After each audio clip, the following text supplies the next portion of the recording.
जादुई कहानी चमकता हुआ पत्थर। बहुत समय पहले की बात है। एक छोटे से गांव में अर्जुन नाम का एक गरीब लड़का रहता था। वह ईमानदार, मेहनती लेकिन किस्मत से हमेशा हारता आया था। एक दिन जंगल में लकड़ी काटते हुए उसे एक अजीब सा चमकता पत्थर मिला। वह पत्थर देखने में तो आम था, लेकिन उसमें से नीली रोशनी निकल रही थी। अर्जुन ने जैसे ही पत्थर को उठाया, एक धुएं का गुबार उठा और उसमें से एक बूढ़ा जादूगर प्रकट हुआ। उसने कहा, मैं इस पत्थर का रक्षक हूँ। तुमने इसे छूकर मुझे आजाद किया है। अब मैं तुम्हारी 3 इच्छाएं पूरी कर सकता हूँ। सोच समझकर मांगना।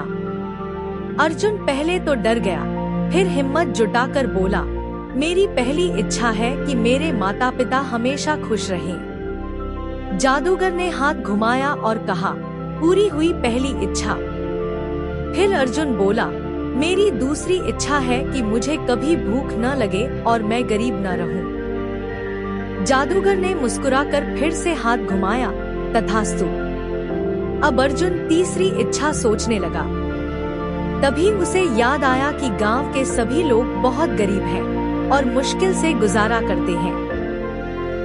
वह बोला, मेरी तीसरी इच्छा है कि मेरे गांव के सभी लोग सुखी और संपन्न बन जाएं। जादूगर उसकी निस्वार्थ सोच से बहुत खुश हुआ और बोला, तुम बहुत नेक दिल हो। तुम्हारी तीनों इच्छाएं पूरी हुई, लेकिन तुम्हारे अच्छे दिल के लिए मैं तुम्हें एक और तोहफा देता हूँ। जब भी तुम किसी की मदद करोगे, तुम्हें बदले में 100 गुना खुशी मिलेगी। अर्जुन की जिंदगी एकदम बदल गई। उसके माता पिता स्वस्थ और खुश रहने लगे। उसके पास खाना, पैसे और एक अच्छा घर हो गया। लेकिन वह अकेले खुश नहीं हुआ।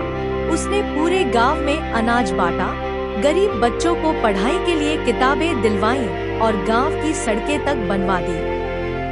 धीरे धीरे उसका गांव सबसे समृद्ध और खुशहाल गांव बन गया। अर्जुन को अब लोग जादू वाला भाई कहने लगे, लेकिन वह हमेशा मुस्कुराकर कहता, जादू पत्थर में नहीं, हमारे अच्छे कर्मों में होता है।